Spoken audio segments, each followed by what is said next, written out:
Hello and welcome to the 2019 Waco Annual Charity Open presented by Dynamic Discs. This is the second stop of the 2019 Disc Golf Pro Tour. We've got Big Julie commentary, Jeremy Koling, joined by Paul Ulibarri. Yeah, thank you, Jeremy. You're welcome. Fun to be back on the mic with you, man. Oh yeah, it's been a while. We got an awesome card for you guys. Seppo Paju, Eagle McMahon. Oh, look at that. Nice stare face. I like his stare face a lot. Man. Chris Clemons with the bandana, also a very nice stare face. Oh yeah, good stare face. Good player in the wind, which we have a very windy round. Yeah, and Sias Elmore, who's coming off a really, really great finish at the Memorial Championship. Yeah, and obviously we got Eagle, the winner of the Memorial. It should be an exciting card to watch. I prefer to call him Sias Elmore, but that's just a personal I think preference. Everybody It's likes for now calling on, him that. If you don't call him Sias Elmore, what are you doing? I don't know. Anyways, on to hole one. Pretty easy starting hole, 291 feet. Well, it's traditionally pretty easy, but we've got a ripping headwind today, so this is going to be a little bit more difficult. Right-handed players are going to elect to most likely go for that overstable spike hyzer to kind of play into that hillside.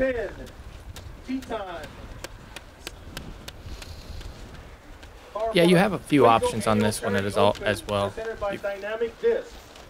First on the tee,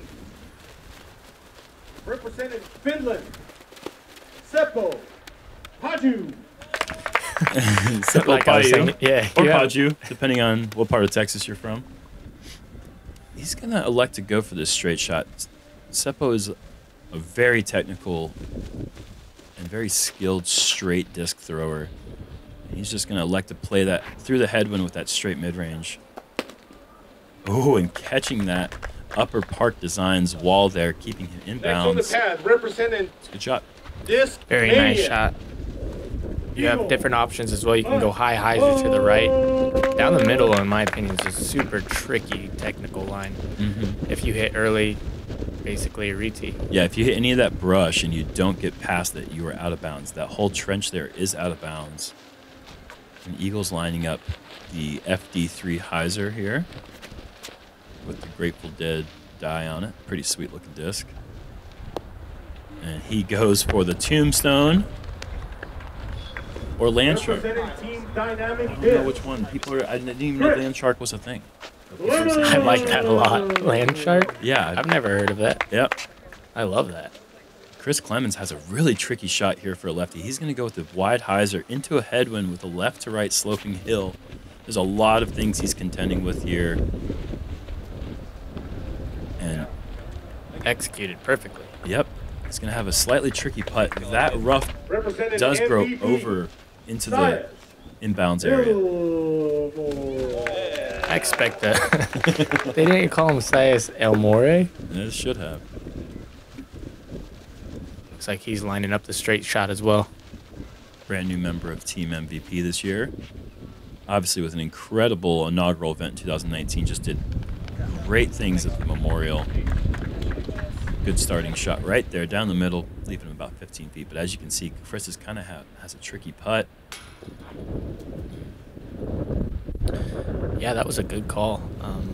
Those branches do kind of hang out pretty far there. Eagle electing from a knee. Pretty smart play. Let's see. Sias is probably just going to stand straight up on this one. I am so sorry. I said that we had a headwind. We actually had a strong tailwind. That's really important because Eagle was past the basket and he was elevated, taking the knee to avoid the headwind on the comeback putt. You know, and it was really shifting a lot during the round as well. A good tap in there. Yeah, Good nice start for birdies Seppo. there for Sias and Seppo and Eagle. All great shots inside the circle. The tailwind made it a little bit difficult to keep the disc from going too far, which you saw Eagle throw like a 1/3 speed shot, and he still was past the basket. He has that problem on almost every hole. That's a problem he runs into quite often. Hole 2 is a par 4, 616 feet, 188 meters. Low ceiling off the tee. There's out of bounds to the right, so it's going to be difficult for players to throw out of bounds with this big, strong tailwind, but there is a cart path on the left that could come in play if the players don't keep their disc flipped up and fly straight. Yeah, there's really only one guardian tree, and it's kind of on the right side of the fairway right there. And if you split those two, like Seppo's done really well, you just land in the middle, and then you'll kind of choose your upshot from there. That's an ideal shot there from Seppo, leaving him a fairly short pitch approach. Hole 2 is playing as the easiest hole of the day, averaging 3.61. Yeah, and really not a surprising stat there. Eagle catching one of those later guardian trees. He's still within a putter approach distance, though. It's one of those holes that's kind of out of driving distance, but not really far enough to be a difficult par 4. Especially with the tailwind. I mean, if the wind switches and you have a headwind, this does get a little bit trickier, but... well, just the day before in practice, it was the exact opposite, 180-degree difference. We had a strong headwind going into this hole, so it actually, in my experience of this course, it's usually a headwind. The first 2 or 3 holes are playing into the headwind, which is really difficult when you come into hole 17 and 18 because you're also playing in the headwind, which are 2 of the tougher finishing holes on tour. Looks nice like shot from Chris. Sias has about 200 feet is all. This could go in. Oh my goodness, right off the top. Incredible approach shot. And the wind's so blowing so hard right there that if he misses that basket, he's 35 feet past the basket into a headwind. Yep. Like we see Eagle go a little bit past, and that's a really tricky putt going straight back into that headwind. He has a great style of putt to fight that wind, but still nobody, I don't care how good of a putter you are, nobody wants a 30-foot strong headwind putt. Clemons showing that he has a lot of touch, and that was a really far sidearm from Chris as well off the tee to get into position. Oh, Chris has got a bomb sidearm for sure. And Sep with nice touch there. That's just going to be a tap-in for birdie. That's one of his strengths, is having great touch and feel for the disc inside about 200 feet. Yeah, and looked like the wind maybe was kind of calm. It's always hard to tell. You can look at that flag whipping sometimes, but these trees are trees in Texas don't really show you how hard the wind is blowing. Very sturdy trees around here. That's a tough putt. I mean, even from 18 feet, that's just it's a tricky putt.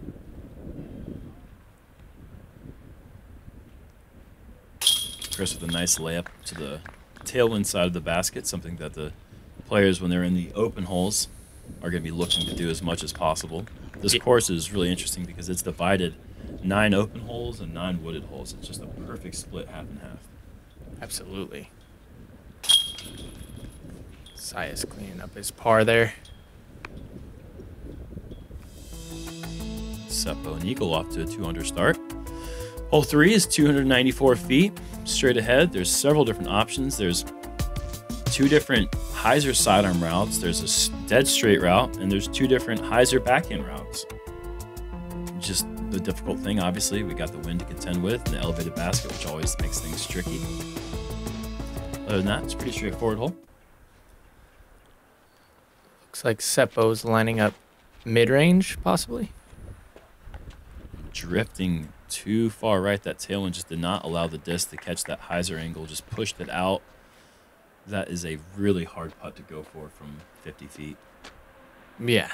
I mean, much less a regular size basket. That one's on one of the Pro Tour high rises. So, speaking of high rises, Eagle McMahon throwing a spike hyzer, but looks like it caught a little bit of that late foliage, and it's going to be inside the circle.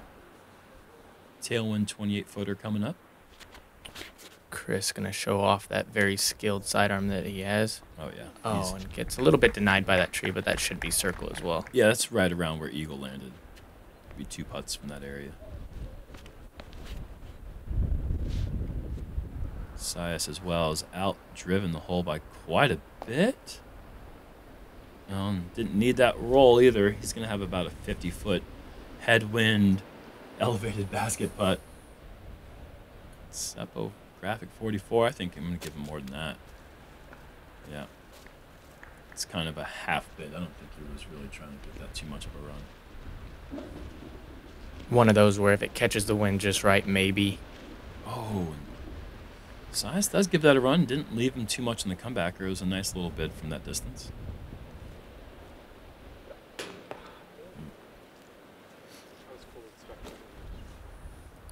A little bit frustrating from there, but it's such a tough putt, like you said before.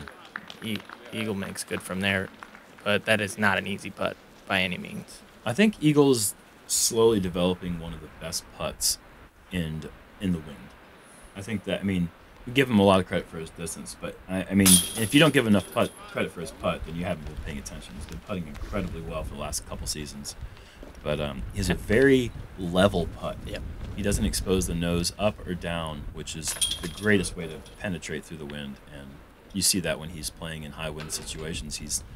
It doesn't even really look like it's affecting him, whereas other guys are wobbling putts and going way over the basket or hitting cage from short distances. He's just cutting right through the wind. So at a great speed as well. Hole 4, one of the trickier par 4s on the course, only 441 feet. But it is so incredibly specific with the landing zone.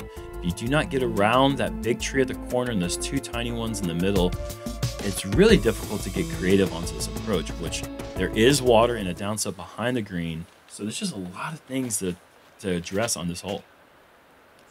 Yeah, it's a really delicate tee shot to where the angle that you need to be pushing to left is really tough to do, especially at a low speed.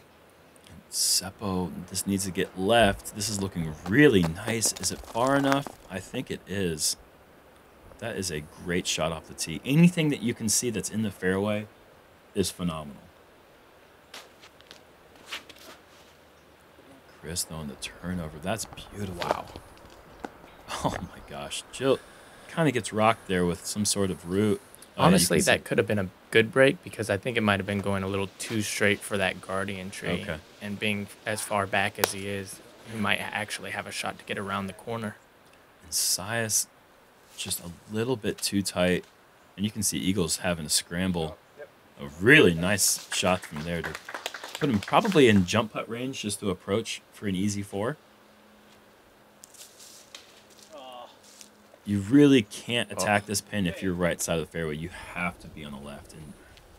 And Chris kind of pinched in. Oh, nice little skip angle. He's definitely shopping for a birdie here. Yeah, another scary putt, though, with a backdrop right behind it that leads to water. So he definitely has decisions to make. What's up with that anti-flex? That is the one tree right in the middle on the approach that just seems to be so scary. That's unfortunate because Seppo with an incredible drive, probably out of position for the birdie. And there it is. It's got a magnet on it. Yep. It just seems to be right exactly where you want your disc to fly. Good call on the jump putt approach from Eagle. That's where like an impeccable drive can land, right where Eagle got to.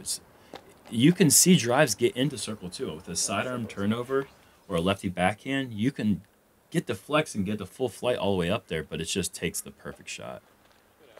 And Seppo has no other choice but to lay up.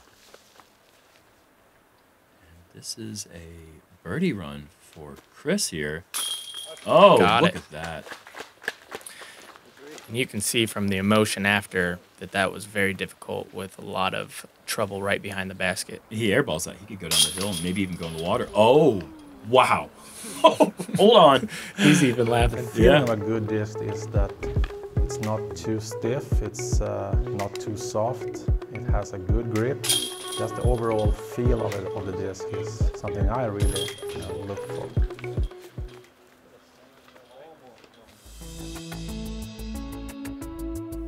On to hole 5.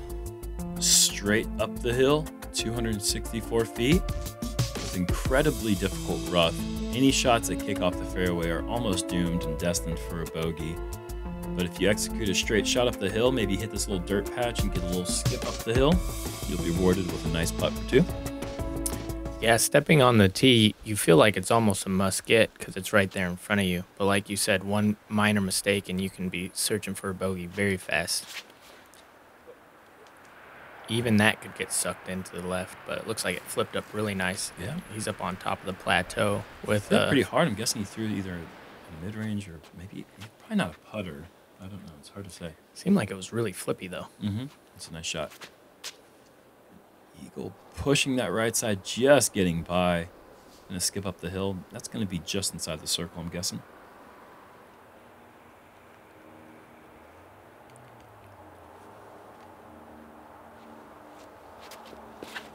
Seppo going with that same blue mid-range that he threw on hole 3. It might be at A2, maybe? I don't know Seppo's bag well enough. I think it is. I think that is the A2, yeah. He has a really beat-in A2 that he just loves for these kind of shots. Sias that needs to flip a little bit, heading right towards that tree. Oh, yeah. Money. That was a great shot. And all of them really in position to run a nice birdie. Mm-hmm. Looks like Eagle's a little bit further down the hill than initially thought, but oh, actually, no. Right there at circle's edge, capitalizing with a great putt. He's off to a good start here.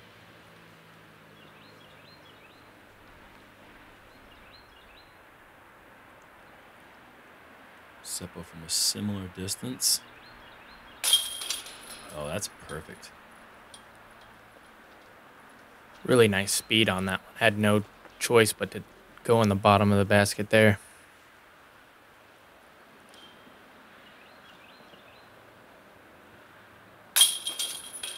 Sias zips it in there for his birdie. A good birdie after the bogey on 4. Mm-hmm. There are a lot of birdies to be had on this course, but bogeys can come just as fast if you're not careful. If you're just a little bit off, this course can definitely punish you. Oh, this is one of the rougher, or at least one of the tighter courses on tour. I think of a couple, you know, like De La Viega and Idlewild, or if you think of some holes at Maple Hill Open, or the MVP Open now. But on to hole 6, 267 feet. Just another technical hole. Very good for a forehand, maybe a driver, or maybe a harp here for Clemons. It looks perfect. Yeah, that is just, you cannot dial that up any better than that. Absolutely perfect. That is definitely FollowFlight material right there. Yeah, it's such a fragile shot to get it to land on the slope just like that, and just the speed was perfect on that. Miss a little left, miss a little right, and you can be in big trouble. Oh, this is what I wanted to see. Grenade City. Eagle is going over that second tree, and I'm telling you right now, that is superhuman strength. That is just a crazy shot. Wow. No one else is even coming close to lining that up. He looks like he's going to have a tricky putt, but he's inside the circle. He didn't have to deal with any trees. Yeah, well, he had to deal with them. He just went over them. Seppo catches a tree there, but that was actually a very nice shot as well. It's just that the left and right side is just littered with little tiny trees and branches. And Sias as well, a little bit more on the early side. Very technical backhand putter shot. It's always impressive to see somebody hit this line with a backhand, because it is not an easy thing to do. And if you get caught up in that right side, as Sias has done, he's got a putt from 35 feet for his par, and there's a lot of stuff down there to the right. Seppo just with a little spin flick shot. Good approach. He'll be happy with that. Mm-hmm.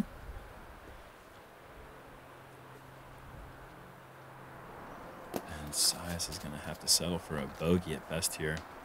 And that's a tough thing with, as you can see, he was kind of putting in that crosswind. If you get a tree in your way and you have to straddle, it's really hard to get the putter to move from right to left. And Eagle, wow, able to zip right through the trees there. No problem with the brushes in the way, and able to collect another birdie off to a 5 down through 6 start.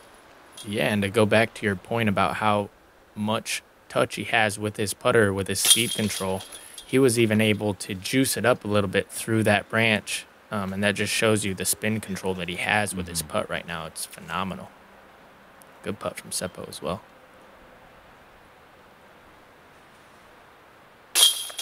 And traditionally what we see with spin putters is, you know, when they're on, they're one of the best, most exciting putters to watch. But when they're off, they can just be missing left and right and going way past the basket. We just never see Eagle ever off. Like, he's just always putting it right in the heart. So he's never really sporadic.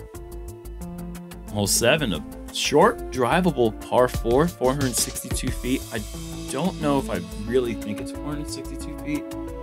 It could be. It seems like once you get over this hill, you can go another 30, 40 feet easily. So, like, I know I don't have a 462-foot sidearm, but I know that I've driven to about 20 feet in practice. So, it's hard for me to imagine that it's really that plays that far. But you got a Mando right here, forcing the players to throw an Anheuser backhand or an Anheuser forehand. And it looks like Eagle's just going to play the Heiser mid-range out into the open.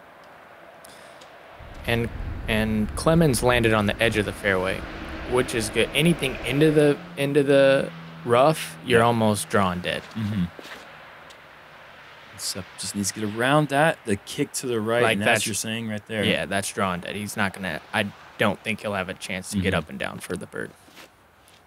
And it's tricky because you really want to almost brush that tree as you're going by to execute the perfect shot, especially if you're attacking the pin with a forehand Anheuser.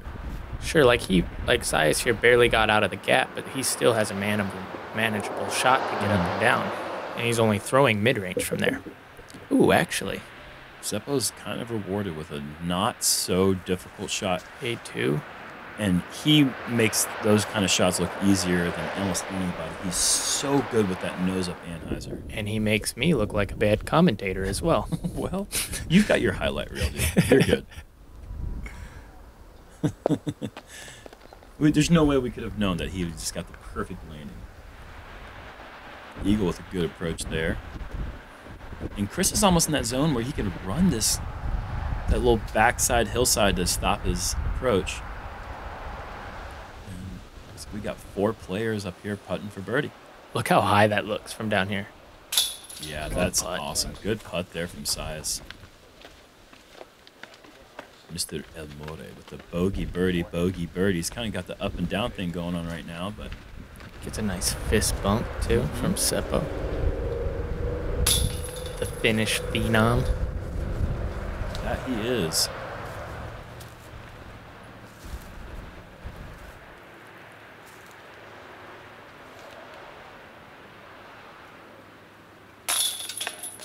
One of the biggest names in European disc golf right now, Seppo Paju over here, making a name for himself on the U.S. tour. Yeah, I mean, especially when he's making birdies when I'm saying he's not. And we got another star frame here on hole 7. They star frame it. Wow. Chris has definitely just ruined the star frame by botching the disc pickup. Unfortunately, he just ruined the star frame for the whole card. Sorry, Chris. Hole 8, 213 feet. Again, you're just seeing what Waco has to offer. The Beast course is all about these short, technical, very specific shots. Not only do you have to hit this very tight landing zone, but if you hit it with too much speed, you get to this hillside, it is hard pan, and it will skip and it will slide, and they will go 30, 45 feet past the basket in no time. Absolutely. After I got done with a round, a local asked me if I go. played Brazos or if I played the Beast. Yeah. Okay. I see what you're saying. Yeah. I said, yeah, I played Brazos today. He's like, oh, good round. Yeah, I like that. Brazos being the name of the park, Brazos East, lovingly known as the Beast. And the Beast can show her teeth at any given day. Very nice shot there from Eagle to get into the circle.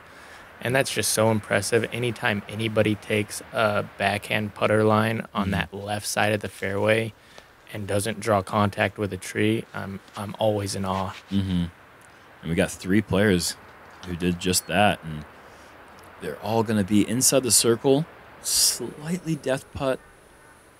Yeah, Seppo's definitely staring down a death putt and electing to just lay that one up. He knows how fast this green is. So hard to do on such a short hole, to be able to, More know that it's discipline not than I. worth it. Yeah. And Chris having to also lay up. You can see how tough that green is back there. I'm guessing Sias isn't going to lay up, though. Not a chance. Elmore making good on hole 8.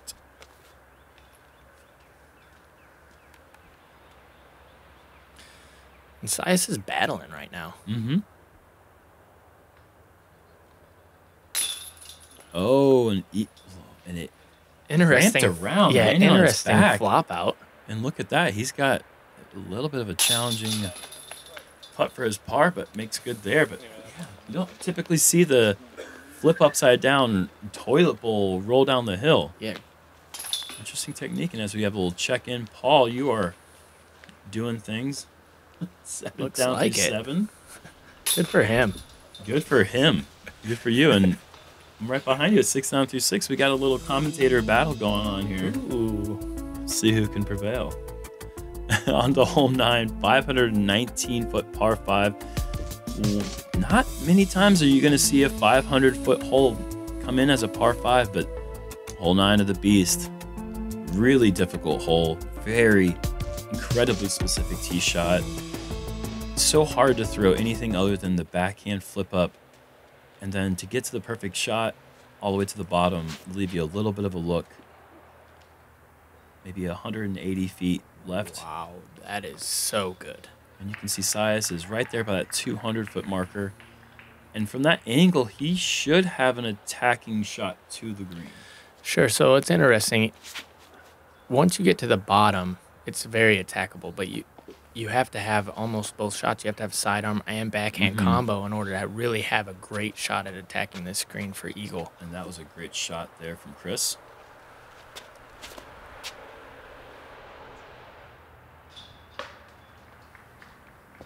Eagle with a good shot as well, but he catches those 2 guardian trees that you have to miss to really get to the very bottom. Kind of surprising to see him go with the flick here. I've been doing the flick, but it's not something I really wish I had the shot that Seppo has right here. This is ideal. Oh, again, kind of getting rocked a little bit by the root. If that had been able to get down the hill, that would have just been more ideal than where he's ended up. He's just been rocking that A2. That's like his shot. That's crazy. A2s are traditionally really overstable. And eagle is actually in really good position still to get to the green. Like, even though he hit that tree right there, he's probably only 60 feet away.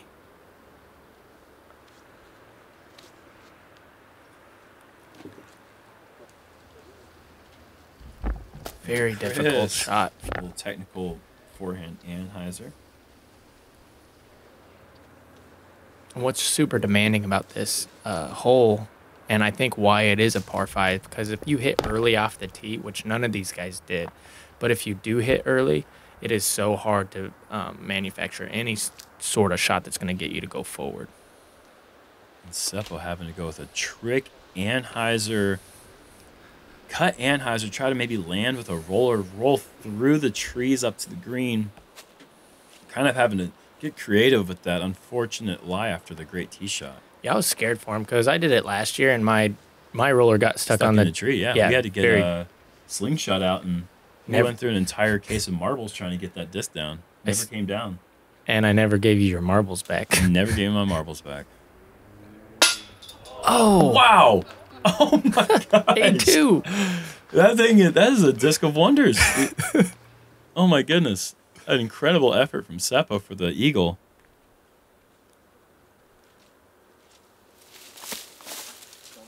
And Chris with an awkward stance. Just gets it up there. That'll be an easy birdie. Awkward putt, too. That came out a little, like, weird. And kind of like someone throwing you a fish from Pike's Place Market in Seattle. I hate when they do that. Just flopping all over the place.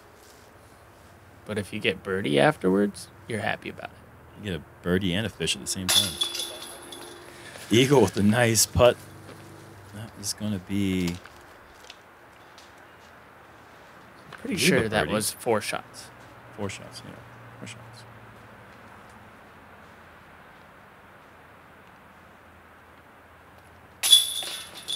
And Sias with his birdie.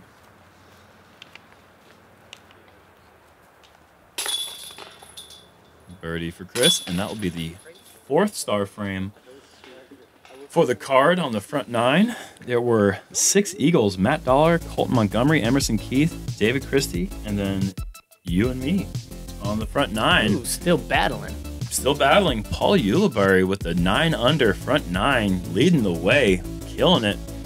We had a great front 9, guys. Thanks to Latitude 64 and Dynamic Discs for sponsoring the 2019 Waco Annual Charity Open. We'll catch you guys for the back 9.